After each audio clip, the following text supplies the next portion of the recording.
என் அன்பு மகளே, மகனே, இன்று உனக்காக உன்னுடைய அன்னை மீனாட்சி ஒரு விசேஷமான செய்தியோடு வந்திருக்கின்றேன். உன் அன்னை உனக்காக காத்திருக்கிறேன். காலையிலிருந்து உன்னை ஆசிர்வதிக்க, உன் துயரங்களை துடைக்க, உன் கைகளை பற்றி கொள்ள நான் ஆவலோடு காத்து கொண்டிருக்கிறேன். நீ ஏன் இன்னும் தயங்கி நிற்கிறாய்? ஏன் உன் குறைகளை என்னிடம் சொல்ல மறுக்கிறாய்? இந்த உலகமே உன்னை புறக்கணித்தாலும் உன்னை தாங்கி பிடிக்க உன் அன்னை நான் இருக்கிறேன் என்பதை நீ மறந்துவிட்டாயா? வாழ்க்கையில் சோதனைகள் வரும்போது எனக்கு ஏன் இந்த நிலைமை என்று நீ கலங்குவது எனக்கு கேட்கின்றது. காலையிலிருந்து நீ படும் பாட்டையும் உன் மனதில் ஓடும் என்ன ஓட்டங்களையும் நான் பார்த்து கொண்டுதான் இருக்கிறேன். அதனால்தான் உனக்கு அனுக்கிரகம் செய்ய உன் அன்னை நான் காத்திருக்கின்றேன். தாயிடம் கேட்க பிள்ளைக்கு என்ன தயக்கம்? நீ கேட்காமலேயே கொடுக்கும் அன்னைதான் நான். இருந்தாலும் உன் வாயால் உன் பாரத்தை என்னிடம் இறக்கி வைக்கும்போது உன் மனம் லேசாகும் அல்லவா? அதற்காகத்தான் இந்த அன்னை உனக்காக காத்திருக்கிறேன். உன் கண்ணீரை துடைக்க என் கரங்கள் நீண்டு கொண்டுதான் இருக்கின்றன. உனக்கு உன் மீனாட்சி தாய் நான் 3 நிமிடம் அவகாசம் தரப்போகிறேன். அதற்குள் இந்த பதிவை கேட்டுவிடு என் தங்கமே. இந்த 3 நிமிடம் என்பது வெறும் நேரம் அல்ல. இது உனக்கும் எனக்குமான ஆத்மார்த்தமான இணைப்பு. உலக சிந்தனைகள் அனைத்தையும் ஒதுக்கி வைத்துவிட்டு இந்த 3 நிமிடங்கள் உன் முழு மனதையும் என் பாதங்களில் சமர்ப்பித்துப்பார். உன் வேண்டுதல் எதுவாக இருந்தாலும், அது உத்தியோகமாக இருக்கலாம், குடும்ப ஒற்றுமையாக இருக்கலாம், பணப்பிரச்சனையாக இருக்கலாம், மன அமைதியாக இருக்கலாம், அனைத்தையும் இந்த 3 நிமிடத்தில் என் பாதத்தில் கொட்டிவிடு. முழு நம்பிக்கையோடு நீ கேட்கும் அந்த 3 நிமிட பிரார்த்தனை உன் வாழ்க்கையின் அடுத்த 30 ஆண்டு கால பாதையை மாற்றியமைக்கும் சக்தி கொண்டது. கலங்காதே மகளே, உன் அன்னை நான் இருக்கையில் உனக்கு ஏது குறை? உன்னை சுற்றி இருக்கும் தீவினைகள் யாவும் இன்றோடு அழியும். உனக்கு எதிராக செயல்படும் சக்திகள் யாவும் என் பார்வைப்பட்டு பொடி பொடியாகும். நீ எடுத்த காரியங்கள் அனைத்தும் தடங்கலின்றி நிறைவேறும். உன் இல்லத்தில் மங்கள ஒலிகள் கேட்கும். நோய் நொடிகள் நீங்கி ஆரோக்கியம் பெருகும். உன் அன்னை நான் உனக்கு தரும் வாக்கு இது. உன் கையை நான் பிடித்து விட்டேன் என் தங்கமே. இனி உன்னை எதற்கும் விழ விடமாட்டேன். இந்த நிமிடம் முதல் உன் கவலைகளை என்னிடம் விட்டுவிடு. உன் கடமைகளை மகிழ்ச்சியோடு நீ செய். என்னுடைய மனதை போட்டு குழப்பும் பிரச்சனை விரைவில் சரியாகிவிடும் என்று மட்டும் ஆழமாக மனதில் சொல்லிவிட்டு வேலையை பார். விரைவில் அதிசயம் நடக்கும். ஏற்பட போகும் அதிசயங்களுக்கு நன்றி என்று மட்டும் ஆழமாக மனதில் சொல்லிக்கொண்டே இருந்தால் போதும். அது எப்படி சரியாகும் வழிகளை பற்றியெல்லாம் நீ ஆராயக்கூடாது. நமக்கு ஒரு சில வழிகள்தான் தெரியும். ஆனால் பிரபஞ்சத்திற்கு 1000 வழிகள் இருக்கும். அதை எப்படியும் சரி செய்துவிடும். நம் வார்த்தைகள், எண்ணங்கள் பிரபஞ்சத்திற்கு கட்டளைகளாக அனுப்பப்பட்டு எல்லாவற்றையும் விரைவில் சரி செய்துவிடும். நம்மை சுற்றி எதிராக நடப்பதை பற்றி கவலைப்பட வேண்டாம்.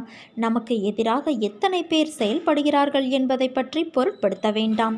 பயம், குழப்பங்கள் வரும்போது பதட்டமில்லாமல் ஆழ்ந்த அமைதியாக இருக்க கற்றுக்கொள். நான் நம்பிக்கையாக இருக்கிறேன். விரைவில் அதிசயம் நடக்கும். ஏற்பட போகும் எல்லா அதிசயங்களுக்கும் நன்றி, பிரபஞ்சத்திற்கு நன்றி என்று மட்டும் ஆழமாக மனதில் சொல்லிக்கொண்டே இரு. நிறுத்தாமல் சொல்லிக்கொண்டே இரு. நம் வார்த்தைகள், சந்தோஷமான நம்பிக்கையான உணர்வுகள், எண்ணங்கள் போதும். எல்லாவற்றையும் சரி செய்துவிடலாம். நமது நேர்மறையான சக்தி இந்த பிரபஞ்சத்தை காட்டிலும் சக்தி வாய்ந்தது என்பதை மட்டும் உணர்ந்துவிடு. விதைத்தவன் தூங்கி விடுவான், ஆனால் விதை தூங்காது. எண்ணியவன் தூங்கி விடுவான், ஆனால் எண்ணம் தூங்காது. உன் மனதில் குதர்க்கமான எண்ணங்கள் எழுந்தால் அதை விட்டுவிடு. அதை பெரிதாக எடுக்காதே. மனமும் புத்தியும் நமக்கு பாதி நண்பன், பாதி எதிரி. அதனால் அவற்றை என் பாதத்தில் வைத்துவிடு குழந்தையே. நான் பார்த்து கொள்கிறேன். நிறை குறை என எல்லோரிடமும் உண்டு. அதை திருத்த முயற்சி செய். இப்படி குறையோடு இருக்கிறோமே என்று வருத்தப்படாதே. நான் என்றும் உன்னோடு இருப்பேன். யார் என்னுடைய பக்தன் தெரியுமா?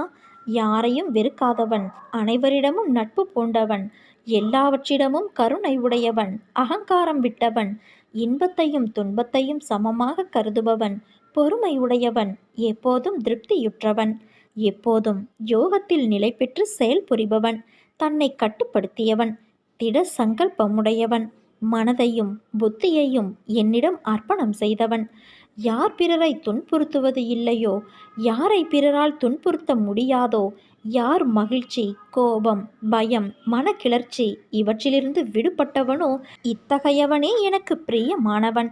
எதையும் சார்ந்திருக்காதவன், தூயவன், சுறுசுறுப்பு உடையவன், துன்பமோ இன்பமோ எது வந்தாலும் பொருட்படுத்தாதவன், எப்போதும் துயரப்படாதவன், தனக்கான எல்லா முயற்சிகளையும் விட்டவன், புகழ்ச்சி இகழ்ச்சியை சமமாக கொள்பவன், அமைதியாக இருப்பவன், ஆழ்ந்த சிந்தனையுடையவன், சிறிதே கிடைத்தாலும் அதில் திருப்தி கொள்பவன், உலகே தன் வீடாக இருப்பதால் தனக்கென்று வீடு இல்லாதவன், தன் கொள்கையில் உறுதி படைத்தவன், இத்தகையவன்தான் என் பக்தன்.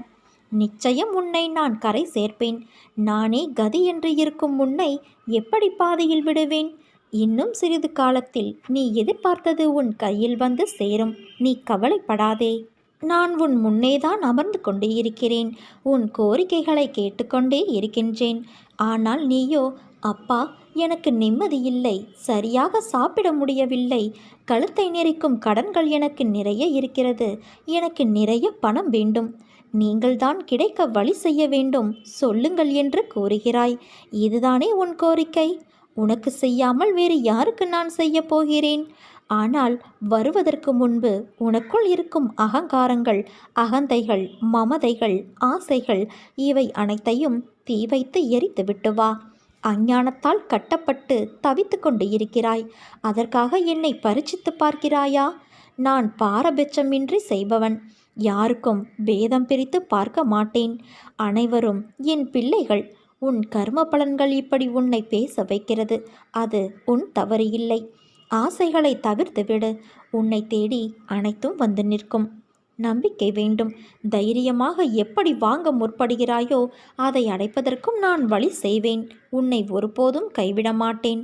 உன் வாழ்க்கையின் தரத்தை நான் உயர்த்தப் போகிறேன் குழந்தையே. நம்பிக்கையோடு இரு. நம்பிக்கைதான் வாழ்க்கை. ஒரு சில தினங்களில் நீயே நம்ப முடியாத பேரதிர்ஷ்டம் உன்னை தேடி வரும். கூடிய விரைவில் நீ விரும்பும் எண்ணங்கள் நிறைவேறும். செல்வம் பெருகும். உன் வளர்ச்சியையும் நீ மகிழ்ச்சியாக இருப்பதையும் பார்ப்பதற்கே நான் உன்னோடு வந்து கொண்டு இருக்கிறேன் குழந்தையே. துயரங்களின் தாக்கத்தை தாங்க முடியவில்லையே என்று புலம்பாதே. உன் பாரத்தின் பெரும் பகுதியை நான் உனக்காக சுமந்து கொண்டு இருக்கிறேன். உன்னை நான் எந்த நேரத்திலும் கைவிட மாட்டேன். உனக்காக நிழலாக நான் என்றும் ஏதோ ஒரு ரூபத்தில் உன்னோடு இருந்து உன்னை வழி நடத்துவேன். மனதையும் வாக்கையும் செயலையும் ஒருமுகப்படுத்தி நேர்மையாகவும் உள்ளபூர்வமாகவும் செயல்படுத்த பழகிக்கொள். அவ்வாறு